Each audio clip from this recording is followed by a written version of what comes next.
उनके साथ मिल के मामलात को आगे चलाया जाए।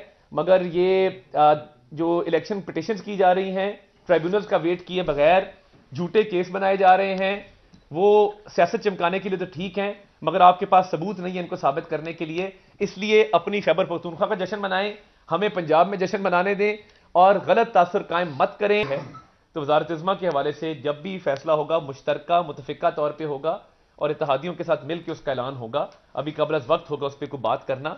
मगर पंजाब के अंदर खुशी की बात है मुस्लिम लीग नून के लिए। मैं अपने कायदीन को भी, अपनी पार्टी के मेंबरान को भी, अपने कारकुनान को भी, MNAs MPs को भी मुबारकबाद पेश करता हूं कि पंजाब के अंदर जो है अल्हम्दुलिल्लाह हमने वो नंबर अचीव कर लिया है और पंजाब में मुस्लिम लीग नून की हुकूमत कायम होने जा रही है। नतीजों के हवाले से जो मैंने बात की, मैं सिर्फ इतना कहूंगा कि जब रिजल्ट आना शुरू हुए तो महज 25% नतायज के ऊपर, यानी एक NA के या PP के हल्के में सिर्फ 25% नतायज के ऊपर लोगों ने, जो सियासी नाबालिग थे, उन्होंने अपनी विक्ट्री क्लेम करना शुरू कर दी और फतह का उन्होंने जश्न मनाना शुरू कर दिया।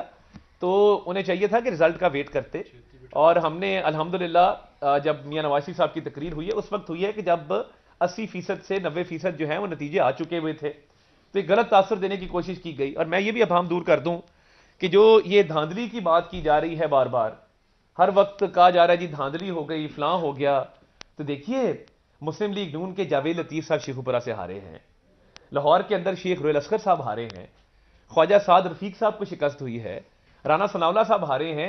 ये कितनी कमजोर दलील है कि अगर धांधली करनी होती तो क्या राना सनाउल्लाह साहब की सीट ना जितवा लेते? अगर धांधली करनी होती तो क्या ख्वाजा साद रफीक साहब लतीफ खोसा साहब को फोन करके मुबारकबाद पेश करते? साद रफीक साहब चाहते तो वो कहते कि जी लतीफ खोसा साहब ने धांधली की, मगर ऐसा नहीं किया। जहां जहां पे शिकस्त हुई उसको खुशदिली से तस्लीम किया, खुशदिली से कबूल किया और बाकायदा एक खंदा पेशानी के साथ मामलात को आगे लेकर चले। अब हारने वाले झूठे इल्जामात धांधली के लगा रहे हैं और एक तासुर कायम करने की कोशिश करें, ये तासुर नहीं चलेगा, क्योंकि फॉर्म 45 हर किसी के पास मौजूद है। फॉर्म 45 की बुनियाद पे फॉर्म 47 जारी हुआ है, तो जहां हारे हैं उसको कबूल करें। गौहर खान साहब की मुझे समझ नहीं आती, एक दिन फतह का ऐलान करते हैं और एक दिन कहते हैं कि जी नहीं हम हार गए हैं तो हम अब अपोजिशन में बैठेंगे। भैया आपने कबल अज़ वक्त फतह का ऐलान किया क्यों? आपको चाहिए था वेट करते।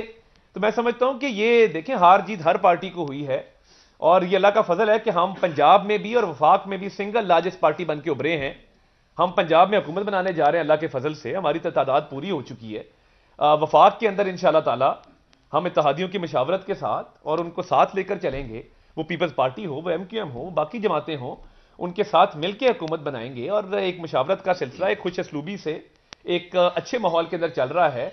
और हमारी कोशिश होगी कि मिलजुल के वजारत इज़्मा के उम्मीदवार का जो ऐलान है वो बाकायदा मुश्तरका मुतफिका तौर पर किया जाए और वो जो भी होगा वो आपके सामने मीडिया के कैमरों के सामने उसका ऐलान किया जाएगा।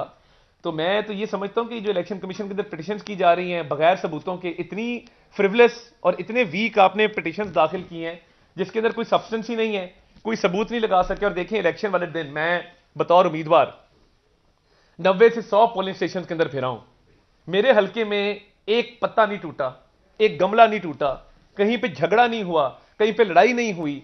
और देखें मैं प्रिजाइडिंग के अमले के पास भी अंदर हम जाके इंस्पेक्ट करते रहे, बाकी जमातों के उम्मीदवार भी आते रहे, तो सवाल ही पैदा नहीं होता कि खुदा ना खास्ता कहीं पे कोई धांधली हुई हो और अमन खराब हुआ हो।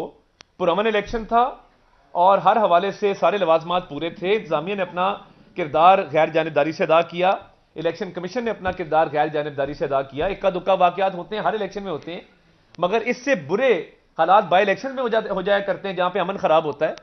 तो मैं समझता हूं कि इन नतायज को खुशदिली से तस्लीम करना चाहिए, कबूल करना चाहिए और एक धांधली का तासर देने की जो कोशिश की जा रही है बिल्कुल नामुनासिब है और ये गलत है। और अगर धांधली के बावजूद भी गौर खान साहब आपकी आजाद उम्मीदवार हिमायत याफ्ता इतनी बड़ी तादाद में जीते हैं, तो क्या वो भी धांधली से जीते हैं? और मुझे एक और बात का जवाब दे दें कि खैबर पख्तूनख्वा के अंदर बड़ा क्लियर मैंडेट मिला है तहरीक इंसाफ के हिमायत याफ्ता उम्मीदवारों को, तो क्या वहां पर धांधली नहीं हुई? धांधली सिर्फ पंजाब में हुई है, धांधली सिर्फ बलोचिस्तान में हुई है, धांधली सिर्फ सिंध के अंदर हुई है?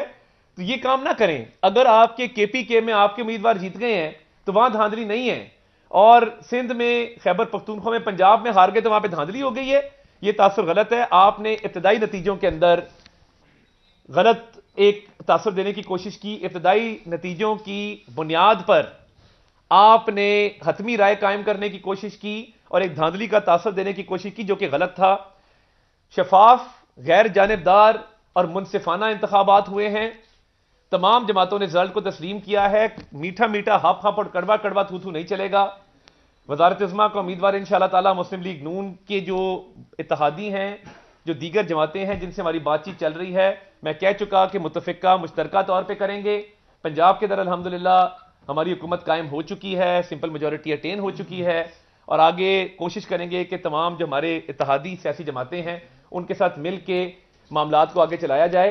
मगर ये जो इलेक्शन पिटिशंस की जा रही हैं, ट्राइब्यूनल्स का वेट किए बगैर झूठे केस बनाए जा रहे हैं, वो सियासत चमकाने के लिए तो ठीक हैं, मगर आपके पास सबूत नहीं है इनको साबित करने के लिए। इसलिए अपनी खैबर पख्तूनख्वा का जश्न मनाएं, हमें पंजाब में जश्न मनाने दें और गलत तासर कायम मत करें।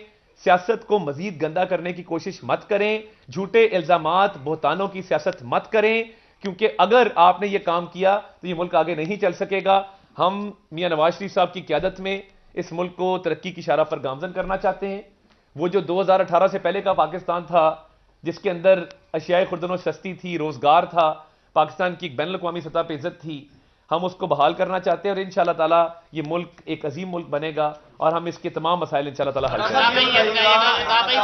एक एक करके करेंगे। पावर शेयरिंग की बात की जा रही है कि पावर शेयरिंग का फार्मूला जो है वो तैयार किया गया है और 2 साल एक ही और 2-3 साल एक ही हुकूमत रहेगी। इसमें किस हद तक सदाकत है, क्या कोई ऐसा फार्मूला नहीं? ऐसे देखें, ऐसा कोई फार्मूला डिस्कस नहीं हुआ, ये महज क्या सराहियां हैं और मैं समझता हूं कि इत्तेहादियों के साथ जब भी हमारे मामला तय पाएंगे, आप पूरा पाकिस्तान इस वक्त देख रहा है कि आपकी टीवी की स्क्रीन दिखा रही हैं, तो आपके सामने मुश्तरका मुतफिका तौर पर वज़ीर आज़म के उम्मीदवार का ऐलान किया जाएगा।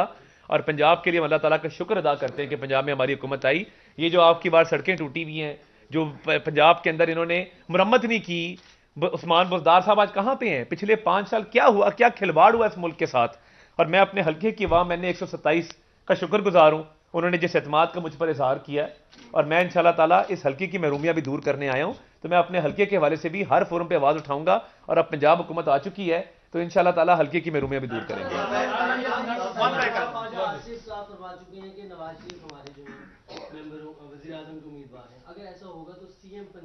नहीं, देखें, ये मेरा नहीं ख्याल उन्होंने ऐसी बात की है। मैं आपको ऑफिशियल पार्टी पोजीशन स्टेट कर रहा हूं कि अभी तक कोई फैसला नहीं हुआ। ये वजारत उज़्मा का फैसला इत्तेहादियों के साथ मिलकर किया जाएगा।